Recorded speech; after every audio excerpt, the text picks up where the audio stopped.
وصحبه أجمعين أما بعد قال الله تعالى في القرآن الكريم بعد أعوذ بالله من الشيطان الرجيم بسم الله الرحمن الرحيم قل هو الله أحد الله الصمد لم يلد ولم يولد ولم يكن له كفوا أحد صدق الله العظيم.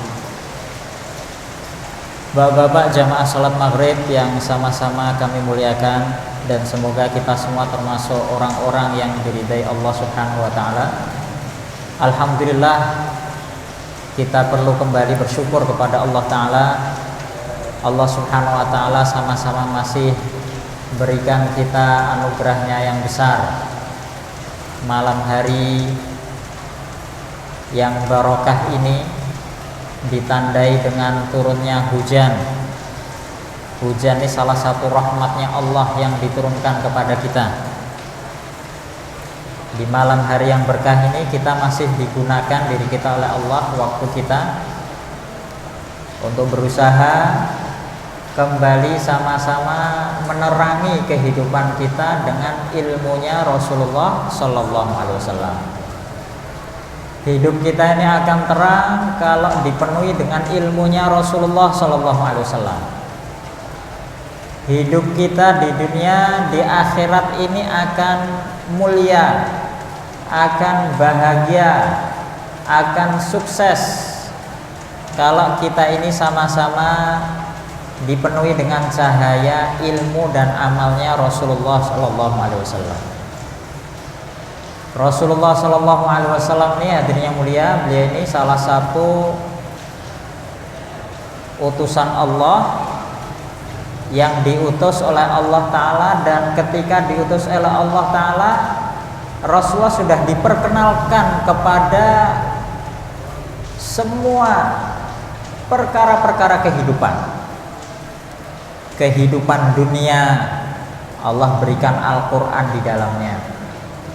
Kalau kita ikuti Al-Quran yang mengatur perkara dunia, maka kita akan sukses. Dan juga Al-Quran ini juga ngatur tentang kehidupan sesudah dunia, kehidupan akhirat. Nanti bagaimana keadaan manusia di akhirat, ini dikisahkan dalam Al-Quran.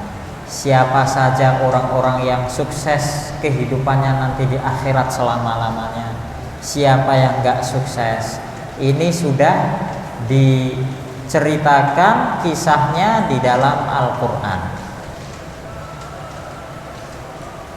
Dan bukan hanya itu, Allah Ta'ala pun kenalkan Rasulullah secara langsung tentang surga dan neraka.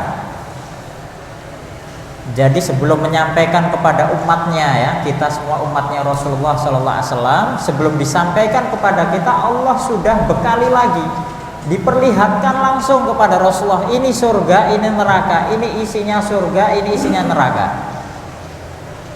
Ketika Isra Mi'raj, ya kan? Nah, sampai di sana Allah Ta'ala pun panggil Rasulullah Sallallahu Alaihi Wasallam, dan sebelumnya diperlihatkan surga secara langsung, isinya orang-orang surga. Dan kemudian juga diperlihatkan neraka dan isinya orang-orang neraka, sehingga Rasulullah SAW balik menyampaikan secara langsung keadaan orang. Kalau kamu pengen sukses, maka ikuti aku, nanti sukses. Kita kalau pernah naik pesawat, bapak-bapak yang mulia, kalau kita ini pernah naik pesawat, kita ini duduknya, apalagi kalau kelasnya ekonomi, ya, kalau nggak tengah, belakang. Kalau bisnis masih mending duduknya di depan. Nah, tapi kalau ekonomi duitnya cekak, nah, duduknya di ekonomi ya di belakang kita duduknya. Tergantung nanti kalau kita mau pesen duduknya di seat yang nomor ini nomor itu, tambah bayarnya. Kalau pengen gratis ya terserah pegawainya mau diletakkan di mana, harus manut. Letakkan paling akhir pun ya manut. Nah, yang penting sampai selamat. Nah, kita di pesawat nih nggak tahu keadaan depan itu bagaimana cuacanya. Di depan nih lagi ada awan yang tebel atau enggak, kita nggak tahu. Lagi ada hujan atau tidak, kita nggak tahu. Yang tahu, yang lihat betul-betul nih pilotnya. Nah, pilotnya ini yang lihat, sudah lihat betul langsung, oh ini di depan ini ini keadaannya mungkin pesawat akan bergoyang karena awannya terlalu tebal. Ini banyak geledek. Ya. Oh ini saatnya untuk supaya ditutup ditutup jendelanya, ditutup covernya itu supaya nggak melimbungkan penumpang dan lain sebagainya. Ini yang tahu itu adalah pilotnya, kita nggak tahu apa-apa. Kita tinggal manut saja. Kalau kata pilot pakai sabuk pengaman, ya kita nggak tahu keadaan depan gimana, butuh sabuk pengaman atau tidak, tapi kita percaya saja sudah sama pilotnya. Dia lihat langsung. Nah, kita akan sabuk pengaman. Oh sekarang nggak apa-apa lepas sabuk pengamanan, ya lepas sabuk pengaman. Kita manut 100%. Ini hanya urusan sama pilot naik pesawat saja kita manutnya luar biasa. Padahal kita nggak tahu sebenarnya benar nggak pilotnya, jangan-jangan bohong dia. Kita nggak akan mikir segitu karena dia jelas-jelas berada di depan, lihat langsung keadaan cuaca di depan pesawat tersebut. Maka kita manut ketika pesawat sedang terbang. Maka begitu juga baginda Nabi Agung, Nabi kita Nabi Muhammad Sallallahu Alaihi Wasallam ini sudah lihat betul keadaan dunia dan akhirat. Surga neraka sudah dilihat sama Rasulullah. Maka Rasulullah ini risau sekali gimana supaya umatnya ini semuanya masuk surga. Jangan sampai umatnya ini dia sampai masuk neraka. Susah betul Rasulullah. Maka yang diajarkan ilmu-ilmu Rasulullah SAW sebagai pedoman kita supaya kehidupan kita ini menjadi kehidupan yang baik, kita nanti dijadikan sebagai ahlul jannah oleh Allah Subhanahu Wa Taala. Hadirin yang mulia, maka kita cukup sama Rasulullah ini udah pasrah saja sama Rasulullah. Rasulullah perintahkan udah manut aja, kita belum lihat ya kan. Kalau Rasulullah jelas-jelas lihat, gak usah ragu-ragu lagi, sudah mesti baik, mesti barokah, mesti sukses kalau ikut Rasulullah Sallallahu Alaihi Wasallam. Maka insya Allah kita lanjutkan, kita hendak belajar ilmunya Rasulullah, pesan-pesan Rasulullah Sallallahu Alaihi Wasallam yang dirangkumkan dalam kitab Safwatul La'ali Al-Manthurah yang berisi tentang adab-adab. Ya, adab-adab Rasulullah Sallallahu Alaihi Wasallam dalam kehidupan. Di antaranya ini sekarang kita akan bacakan satu bab la yasubbur rajulu walidayhi. Ini adalah bab tentang jangan sampai seseorang ini mencaci maki kedua orang tuanya. Ya. Jangan sampai kita mencaci maki kedua orang tua. Ini salah satu adab. Sebenarnya berbakti pada orang tua ini juga ajaran semua, artinya kepercayaan dan lain sebagainya, tapi tidak ada yang melebihi hormatnya Islam kepada orang tuanya melebihi daripada ajarannya Rasulullah Sallallahu Alaihi Wasallam. Baik, kami bacakan hadisnya. Haddatsana Ahmad bin Yunus, haddatsana Ibrahim bin Sa'din an abihi an Humaid bin Abdurrahman an Abdullah bin Amr radhiyallahu anhuma qala Rasulullah sallallahu alaihi wasallam inna min akbaril kabairi ayyal'ana ar-rajulu walidayhi. Qil ya Rasulullah wa kaifa yal'anu ar-rajulu walidayhi? Qal yasubbu ar-rajulu abar rajuli fayasubbu abahu wa yasubbu ummahu. Rasulullah SAW bersabda, sesungguhnya termasuk dosa yang paling besar, kata Rasulullah. Namanya dosa besarnya akan geret orang ke neraka nanti. Ini bukan dosa kecil lagi, dosanya dosa besar. Jadi kita harus hati-hati betul, jangan sampai kita ini melanggar ini. Di antara dosa yang besar ayyal anar rajulu walidayhi, seseorang melaknat kedua orang tuanya. Kita sama bapak sama ibu kita laknati, kita caci maki, kita doa buruk, kita menghardiknya, kita melawan kedua orang tua kita. Oh ini jangan sampai terjadi. Ini akbarul kabair, dosa yang paling besar. Jangan sampai seorang melaknat kedua orang tuanya. Kemarin barusan ada berita itu di Cilacap, ada satu orang anak ini menggorok ibunya. Ibunya ini penjual bubur, hari-hari jualan bubur, suaminya merantau, bapaknya merantau. Ya, kemudian anaknya ini dia pengen dibelikan motor, hanya karena motor, kemudian ibunya nggak mau belikan karena duitnya memang masih kurang penjual bubur untuk beli motor, ya ini istilahnya berat. Nah, bagi penjual bubur, anaknya marah, cekcok, akhirnya anaknya lari ke dapur ambil pisau, ibunya digorok sampai meninggal dunia. Na'udzubillah min dzalik. Nah, semoga kita dijauhkan dari fitnah-fitnah seperti itu, ya. Nah, kita kalau diberikan anak keturunan, nanti keturunan yang baik, nah, maka kalau kita sama anak-anak kita, keturunan kita, jangan diajari duit saja. Kalau kita ajari duit hari-hari, yang penting kasih nafkah, kasih duit, kasih kesenangan dan lain sebagainya, nanti pahamnya duit. Kalau pahamnya duit, ya kalau kita masih punya duit. Kalau sudah nggak punya duit, tua kita sudah nggak punya duit, oh jadi bumerang sama kita. Kita ditinggal, udah nggak punya duit, ngapain sama bapak ibu, udah nggak punya duit lagi, saya nggak dapat keuntungan lagi dari bapak ibu saya. Ini kalau setiap hari diajarinya ajari duit saja, ya. Maka ini penting hadirnya mulia, anak-anak diajari cinta kepada Allah, cinta kepada Rasulullah SAW, diajarkan kepada cinta kepada Al-Quran, diajarkan adab akhlak yang baik, ajarkan agama, ya.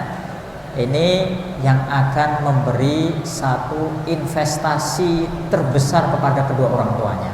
Orang tua yang sudah sepuh, nggak bisa kerja, duitnya sedikit, anak yang berbakti, paham secara agama, ilmu Rasulullah ini harus berbakti. Di antaranya yaitu berbakti kepada kedua orang tua.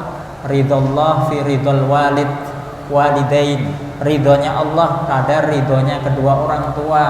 Wa sukhtullah fi sukhtil walidain, dan kemarahan Allah di dalam kemarahannya orang tua. Ini kalau anak diajarkan adab yang baik, ilmunya Rasulullah diajarkan pada dia, kita meskipun sudah tua, sudah jompo, insya Allah banyak yang merawat kita, banyak yang membantu kita, ya. Bahkan kalau kita mati sekalipun, banyak yang mendoakan kita. Tapi kalau kita ajari duit saja, ngaji, ajari ngaji nggak pernah dan lain sebagainya, oh masya Allah, udah tua kita ditinggal, udah mati nggak pernah didoakan, ya, sudah lupa segalanya, yang diurusi hanya duit saja. Naudzubillah. Maka hadirin yang mulia, ini salah satu dosa terbesar seseorang. Ini kalau dia sampai melaknat seseorang, melaknat kedua orang tuanya, bahaya besar, ya, dosa besar.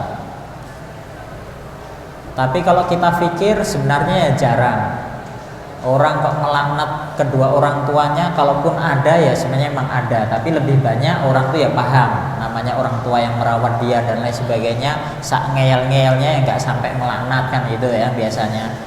Nah, tapi kata Rasulullah ada nanti orang yang dia ini melaknat kedua orang tuanya. Maka sahabat pun bertanya-tanya, kok bisa seorang anak kok melaknat kedua orang tuanya? Maka ditanyakan kepada Rasulullah, ya Rasulullah, wahai Rasulullah sallallahu alaihi wasallam, wa kaifa yal'anur rajulu walidayhi, bagaimana seseorang ini kok bisa melaknat kedua orang tuanya, kok bisa? Mana ada orang seperti itu? Jarang sekali kami lihat wahai Rasulullah. Maka kata Rasulullah sallallahu alaihi wasallam, yasubbur rajulu abar rajuli, seseorang ini mencaci bapaknya kawannya, fayasubbu abahu wa yasubbu ummahu, maka kawannya pun balas mencaci bapak kita dan ibu kita. Nah, ini maksud Rasulullah SAW, seseorang melaknati kedua orang tuanya. Kita nggak mungkin berani untuk laknati kedua orang tua kita, tapi bisa terjadi kita terjerumus dalam perkara itu kalau kita sampai sama kawan kita berselisih misalkan, kemudian sampai caci mencaci satu sama lain, kemudian ketika caci mencaci hubungannya sama bapaknya ibunya juga, oh dia akan balas ke bapak ibu kita telah berdurhaka kepada kedua orang tua kita. Kadang ada orang dia ini kalau dicaci maki, kalau dia sendiri tidak marah kadang, ya kan masih bisa menahan. Tapi kalau sudah hubungannya orang tuanya, bapaknya, ibunya yang dicaci, oh ngamuk dia, ya kan biasanya seperti itu. Nah, seperti apa? Habib Nurmagomedov, wah ya kan. Itu beliau itu sampai marah itu kan. Nah, yang kita dengar seperti itu. Dia ini karena dicaci sampai caci agamanya, caci orang tuanya, oh marah betul. Kalau hanya dia sendiri yang dicaci tidak marah, sudah sabar saja. Tapi sudah dicaci urusan orang tuanya, urusan agamanya, marah betul. Baik, ini hadirin yang mulia, ini kita tengok, kita pelajari dari hadis ini. Kita melakukan sesuatu asbab, satu perantara yang menjadikan kedua orang tua kita ini dicaci, ini pun termasuk dosa besar, ya kan? Seperti kita mencaci kedua orang tua kawan kita karena kita lagi berselisih, maka dia membalas mencaci maki orang tua kita, sama saja kita telah mencaci maki kedua orang tua kita sendiri. Maka ini perlu kita hindari. Nah, kalau kita katakanlah terjadi perselisihan misalkan, dan semoga kita ini senantiasa diberikan hati yang lapang, senantiasa hati yang sabar ya. Nah, ini kalau terjadi jangan sampai kita ini mengungkit-ungkit kedua orang tuanya ya. Sama saja kita telah melaknati kedua orang tua kita sendiri kalau dia membalas mencaci maki kedua orang tua kita. Ini kita hanya jadi perantara saja ya, perantara untuk orang tua kita dicaci maki saja tidak boleh, padahal kita nggak niat. Lalu apalagi kalau kita ini durhaka sama orang tua kita langsung, oh ini masya Allah, ini lebih berat lagi di sisi Allah Subhanahu Wa Taala. Meskipun orang itu orang yang soleh, orang yang ahli ibadah, orang yang zuhud sekalipun, kalau dia sama kedua orang tuanya tidak berbakti, mustahil dia ini diterima Allah Ta'ala. Kehidupan dia tidak akan pernah diterima oleh Allah Ta'ala. Maka ridhonya Allah ini tergantung pada ridhonya orang tua. Kalau orang tuanya ridho sama anaknya, Allah ridho sama orang tersebut. Tapi kalau orang tuanya marah sama dia, mustahil Allah Ta'ala akan ridho sama dia. Allah akan marah juga kepada anak tersebut. Nah, maka jangan sekali-kali yaitu kita ini mengecewakan hati kedua orang tua kita. Nah, kalau masih hidup jangan sekali-kali kita ini wala taqul lahuma uff. Mengucapkan uff saja itu tidak boleh. Nah, apalagi kita membentak, memarahi, naudzubillah, jangan ya.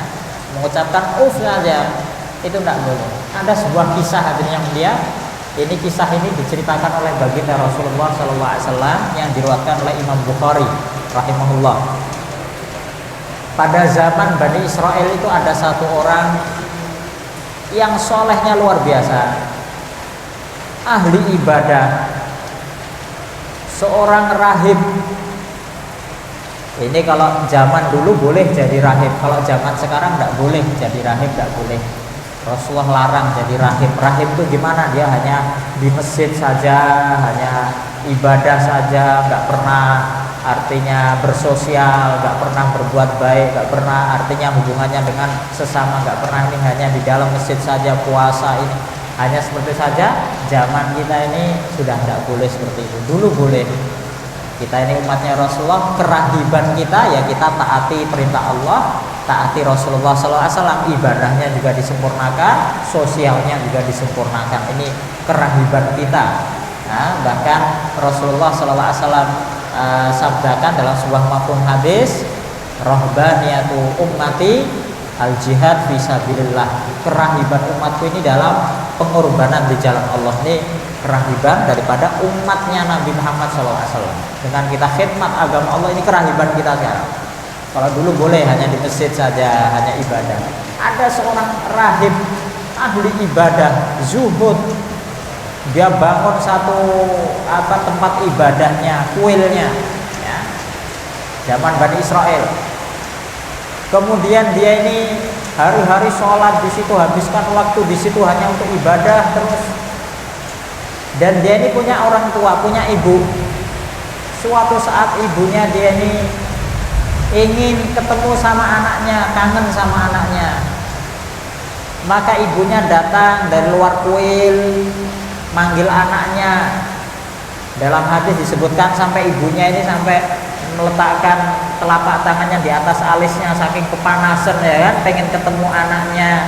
Sampai kepanasan manggil anaknya, wahai Juret, ini ibumu Juret. Wahai Juret, ini ibumu. Dipanggil seperti itu. Kemari nak, saya pengen ketemu. Tapi Juret saat itu sedang sholat. Nah, dan pas sholat dia juga dengar sebenarnya panggilan ibunya itu dengar dia.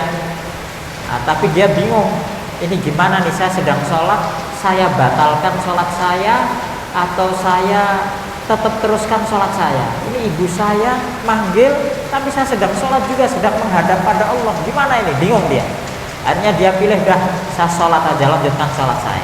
Akhirnya lanjut sholat, sehingga ibunya pun balik. Hari pertama balik, gak ketemu sama anaknya. Maka hari kedua ibunya Jurej pun datang lagi, datang ke kuil itu dan lagi manggil lagi, wahai Jurej, aku ibumu, ayo ketemu sebentar nak. Tapi Jurej lagi-lagi, hari-hari dia sholat kalau siang, dia lagi sholat, maka dia bingung, ibuku atau sholatku ya, dalam hati seperti itu. Udah, saya tetap lanjutkan sholat saya. Hari ketiga begitu juga, dipanggil sama ibunya, dia tetap pilih sholatnya. Akhirnya ibunya putus asa dan sedikit mangkel sama anaknya, ya, sedikit mangkel sama anaknya. Akhirnya mendoakan anaknya. Doanya apa? Doanya ibunya Jurej itu, ya Jurej, la amatakallah hatta tanzura ila wujuhil mumisat. Wahai Jurej, semoga Allah Ta'ala tidak mematikanmu sebelum engkau ini diperlihatkan kepada wajah-wajah pelacur, pezina. Doa ibunya, Masya Allah. Maka kita ini kalau orang tua, sebagai orang tua, jangan sembarangan doa, karena di antara 3 doa yang mustajab, yang pertama doa mustajab, doanya orang dizolimi. Ini hati-hati, kalau ada orang dizolimi kok sampai doa, bahaya, ini nembus langit. Nah, maka kita jangan menzolimi siapapun dalam hidup ini, ya. Kemudian yang kedua, doanya musafir, orang lagi perjalanan doanya mustajab. Nah, kalau kita sedang perjalanan, banyak-banyak doa itu mustajab, lagi susah-susah itu kita. Kemudian yang ketiga adalah doanya orang tua kepada anaknya, ini mustajab. Maka kalau kita lagi lagi diuji dengan, artinya kenakalan anak kita, kebandelan anak kita misalkan, ya, maka kita jangan doakan keburukan. Nah, barangkali pada saat itu doa kita disaut sama malaikat makbul, ini bahaya. Maka ibunya Jurej doakan itu, wahai Jurej, semoga Allah gak matikan kamu sebelum kamu ini bertemu dengan wajah-wajahnya pelacur. Nah, Masya Allah, dari ahli ibadah, orang yang zuhud. Maka akhirnya mulia, tidak lama kemudian Allah Ta'ala pun kabulkan doa ibunya. Si Jurej ini yang ahli ibadah, suatu saat datang seorang pelacur yang dimana dia ini ingin menggoda Jurej. Datang ke kuilnya, pura-pura dia ini ikut ibadah di situ dan lain sebagainya, tapi ternyata gagal. Jurej ini luar biasa, dia ini nggak bisa, artinya bentengnya begitu kuatnya dia, tidak terkesan dengan godaan pelacur yang cantik itu, tidak terkesan.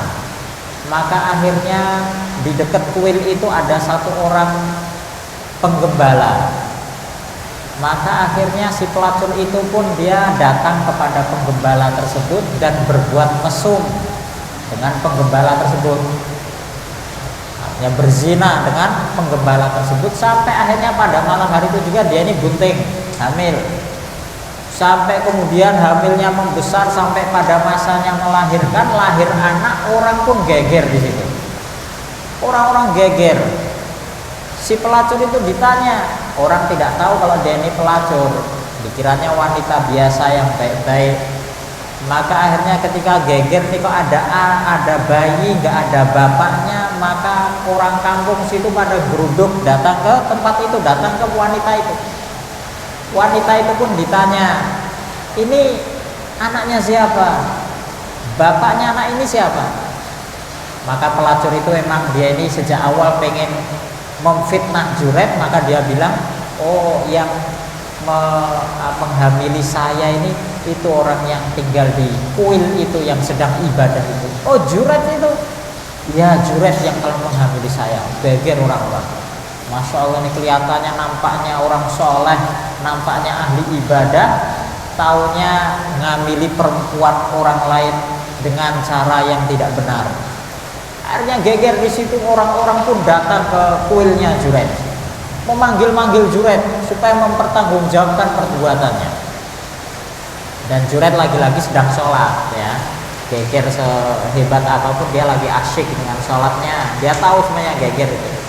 Akhirnya karena nggak keluar-keluar, orang kampung itu pun menghancurkan kuilnya Juret itu, dihancurkan, dindingnya hancurkan, semuanya dihancurkan. Baru Juret ini dalam hatinya, wah ini dah bahaya, ini orang-orang ini dah mulai menghancurkan kuil saya. Akhirnya mempercepat sholatnya. Selesai sholat pun dia pun datang kepada orang-orang, ini kalian tuh mau apa? Maka kata orang-orang kampung di situ, wahai Juret, kami harus tanggung jawab dengan yaitu wanita tersebut yang kamu hamili. Maka Juret dengar itu pun dia tersenyum saja. Siapa yang saya hamili ya? Ini ada wanita, dia ini punya anak bayi, katanya bayinya ini adalah bapaknya itu adalah kamu. Kata Juret, baik, bisa nggak jumpakan saya dengan perempuan itu? Hanya dijumpakan kepada wanita itu, pelacur itu. Hanya lihat wajahnya pelacur itu. Kemudian ditunjukkan mana anaknya, maka anaknya pun ditunjukkan. Kemudian Juret pun dia sholat 2 rakaat. Habis itu dia datang kepada bayinya itu dan ditusuk-tusuk. Nah, perutnya itu ditusuk-tusuk sama Juret. Hanya ditanya sama Juret, wahai bayi, bapakmu itu siapa? Ditanya sama Juret seperti itu. Dan ternyata kuasa Allah Ta'ala ini bayinya bisa menjawab, nah, bisa ngomong langsung. Dia bilang, bapakku itu adalah penggembala yang tinggalnya di rumah situ.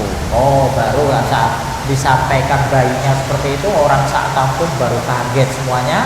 Semuanya minta maaf kepada Juret. Dan kemudian mereka janji, wahai Juret, ini kuil yang sudah kami hancurkan, kami akan bangun lagi. Kami akan bangun, izinkan kami bangun terbuat dari emas. Juret kata, oh jangan, gak mau saya. Kalau gitu dari perak, saya juga gak mau. Akhirnya kata Juret, lalu maunya apa? Kata Juret, dah bangun seperti biasa, seperti sedia kala lagi, seperti sebelumnya ketika dibangun dari tanah biasa, bangunkan lagi seperti itu. Ini hadirnya kisah ini diriwayatkan dalam hadisnya Rasulullah SAW yang mengajarkan kepada kita pentingnya kita berbakti kepada orang tua. Dalam hukum fikih, kalau kita ini sedang sholat, kalau sholatnya sholat fardu, dipanggil orang tua, ya memang jangan kita batalkan. Tapi kita lebih percepat sholat kita, kalau sholatnya sendiri ya, lebih percepat supaya kita segera bisa memenuhi panggilan ibu kita atau bapak kita. Tapi kalau sholatnya sholat sunnah, ini ada perincian. Kalau sholatnya sholat sunnah, maka kita tengok apakah kalau kita lanjutkan sholat kita ini kira-kira ibu kita atau bapak kita ini akan tersinggung atau tidak. Kita tengok dulu apakah ini panggilannya mendesak atau tidak. Kalau sekiranya kita lanjutkan, insya Allah nggak apa-apa.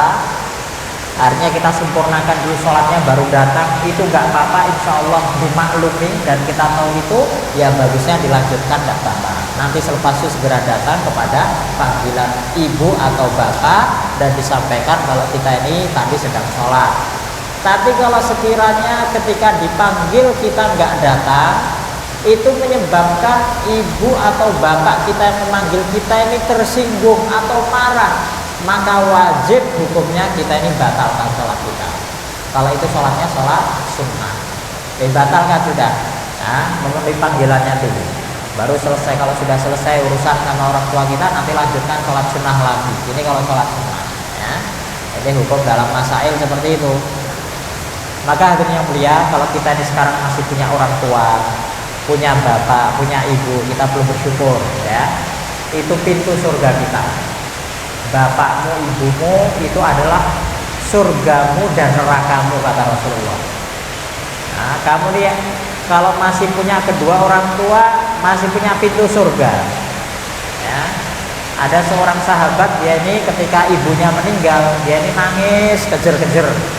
Ditanya, kenapa kamu nangis? Kata dia, sebelumnya saya punya 2 pintu surga, sekarang yang satu sudah ditutup, tinggal 1 lagi. Ini saking pentingnya berbakti kepada kedua orang tua.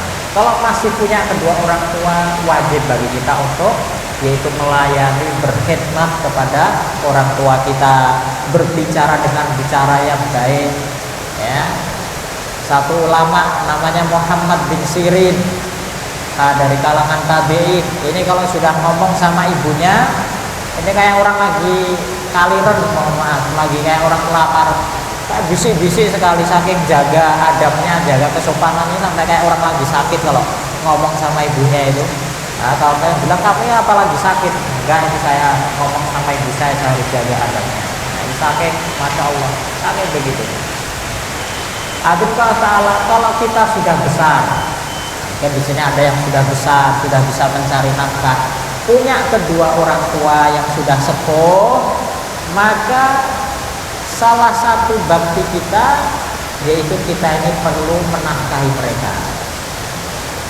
Rasulullah SAW ditanya, dituliskan dalam surat Baqarah itu, wa yas'alunaka madza yunfiqun, dan mereka bertanya kepada engkau wahai Muhammad tentang apa yang mereka infakkan. Ini kalau sudah punya harta ini diinfakkan kepada siapa? Maka Allah Ta'ala suruh jawab. Nah, Allah Ta'ala menyuruh Rasulullah SAW untuk menjawabnya. Yas'alunaka madza yunfiqun qul ma anfaqtum min khairin falil walidaini wal aqrabina wal yatama wal masakini wabnis sabil. Kata Allah Ta'ala, katakanlah kepada orang yang tanya itu, wahai Muhammad, ma anfaqtum min khairin, apa yang kamu infakkan dari kebaikan itu diberikan kepada lil walidaini. Yang pertama disebut sama Allah Ta'ala adalah kedua orang tua. Kita punya kedua orang tua, punya nafkah, berikan. Bakti kita sebagai bakti kita kepada orang tua, kasih orang tua kita. Wal akrobin, kemudian kerabat-kerabat kita. Ya, ada yang sekarang lagi ekonominya agak seret, misalkan kita bantu dia. Kemudian baru wal yatama, anak-anak yatim, wal masakin, orang-orang miskin, wabnis sabil, dan orang yang dalam perjalanan dan kehabisan bekal nggak bisa melanjutkan perjalanannya, maka itu termasuk yang perlu dapat jatah infak kamu kepada dia. Adifal Allah Ta'ala, maka insya Allah Ta'ala pada majelis ini salah satu ilmunya Rasulullah SAW. Berbakti pada orang tua, ini salah satu ilmunya Rasulullah SAW yang perlu sama-sama kita amalkan. Maka kalau kita masih punya orang tua yang masih ada, mungkin salah satunya sudah meninggal, bapak sudah meninggal atau ibu sudah meninggal, maka kalau yang tersisa ini pintu surga kita, jangan sampai kita sia-siakan. Jangan sampai kita sia-sia. Tapi kalau sudah meninggal, maka ya kita doakan. Setiap ada sholat kirimi Fatihah, ya. Setiap ada sholat doa, Rabbighfirli wali walidayya warhamhuma kama rabbayani shaghira. Kalau sudah meninggal, ziarahi kuburnya, khususnya hari Jumat. Kalau hari Jumat datang ke kubur orang tua kita, doakan di sana, baca tahlil, baca istighfar, doakan maghfirah kepada kedua orang tua kita. Ini bukti bakti kita kepada orang tua kita. Insya Allah siapa orang yang berbakti pada kedua orang tuanya, nanti pasti dikaruniai oleh Allah Ta'ala anak-anak yang akan berbakti kepada dia. Nah, nanti kalau kita punya anak, nanti akan berbakti kepada kita. Insya Allah ya, semua insya Allah ya. Baik, insya Allah yang mulia, insya Allah kita cukupkan, kita akhiri majelis kita dengan doa kafaratul majelis. Subhanallah bihamdihi, subhanakallah bihamdika, asyhadu an la ilaha illa anta, astaghfiruka wa atubu ilaik. Assalamualaikum warahmatullahi wabarakatuh.